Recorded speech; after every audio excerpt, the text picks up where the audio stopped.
Are you ready to jump into some true crime docs, crime thrillers, and more? Check out our website for an extensive list of our favorite movies and shows at thesirenspodcast.com/whatwewatch and find our favorite true crime and thriller books and authors, some covered on the show, at thesirenspodcast.com/author alley. You can even find special deals for Amazon Music, Audible, Discovery Plus, Paramount Plus, Showtime, and even Grubhub. If you're looking to jump in immediately, check out our pinned Facebook post for some streaming service free trials on us.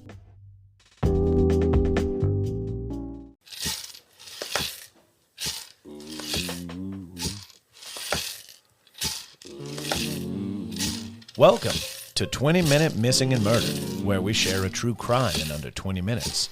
In these segments, we will be sharing information on missing people and cold cases. This podcast contains explicit content, so listener discretion is advised. The opinions expressed on this podcast are solely the views of the hosts and do not reflect the views of affiliates, associates, or sponsors of this podcast. And now, here's your siren, Raven Rollins.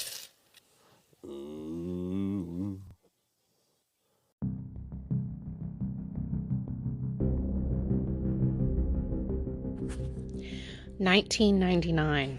Paul Howell, 45, had just returned home from a shopping trip with his two daughters and sister Megan Toby when he was shot during a carjacking in his parents' driveway the night of July 28, 1999. A description was given to police, being a young black male having 1 to 2 inches of hair, and later Julius Jones would be arrested for matching the description of the shooter. Julius Jones at the time was a 19-year-old student athlete with a promising future, attending the University of Oklahoma on an academic scholarship. He had no prior arrests or convictions. Toby, Howell's sister, testified that she distinctly remembered seeing Jones shoot her brother in front of his 2 young daughters.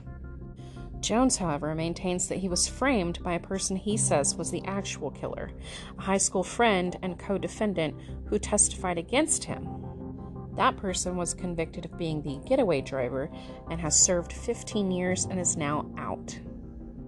That man's name was Christopher Jordan, and he actually matched the eyewitness's hair description, but claimed only to have been the getaway driver and not the shooter. Also, at the time that Jones was arrested, he actually had short hair, and of course you can say, well, maybe he cut it, but there are pictures from a couple of days before the crime was committed that shows that his hair was also short then as well. Other things wrong with this trial. The fact that Jones's alibi was never presented by the defense, and he was never put on the stand. Julius Jones claims that he was at home having dinner with his parents and sister at the time of the murder. His trial attorneys didn't even call his family members to the stand. In exchange for testifying that Mr. Jones was the shooter, Christopher Jordan was given a plea deal for his alleged role as the getaway driver. So there was definitely something in it for him for testifying against Jones. 3 people incarcerated with Mr. Jordan at different times have said in sworn affidavits that Mr. Jordan told each of them that he committed the murder and framed Mr. Jones. None of these 3 men have met Mr. Jones, and they do not know one another, and none of them have been offered a shorter sentence or incentive in exchange for disclosing Mr. Jordan's confessions. There's also the impact of racial bias. Mr. Howell, which was a white man, was killed in a predominantly white neighborhood. Immediately, the district attorney, Bob Macy, characterized the crime as an act of violence committed by a black man fueled by drugs. This narrative was perpetuated by the media coverage. The officer who arrested Mr. Jones called him the N-word and dared him to run, then implied he would shoot him if he did. 11 out of the 12 jurors at Mr. Jones' trial were white, and one juror referred to Mr. Jones by the N-word and suggested that he be taken out behind the courthouse and shot.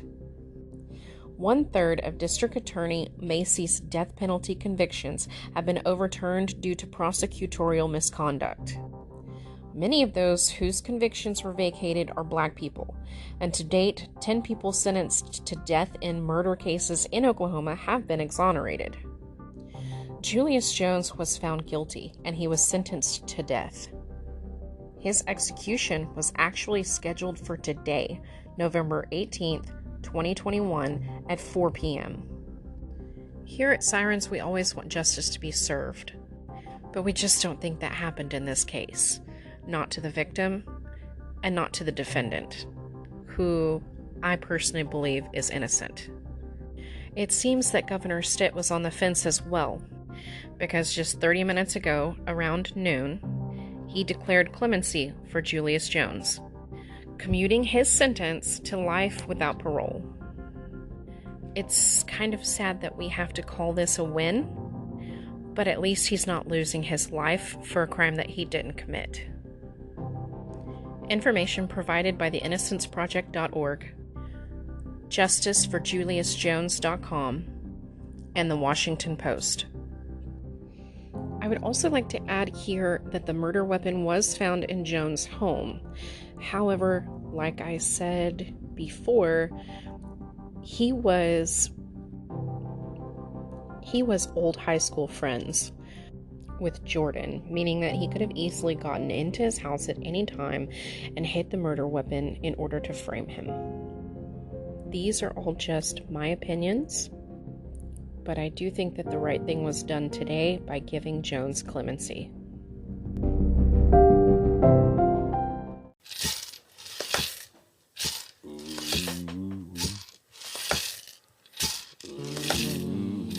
Thanks for listening to this episode of 20 Minute Missing and Murdered. All suspects are innocent until proven guilty in a court of law. Join us next time on the Sirens Podcast.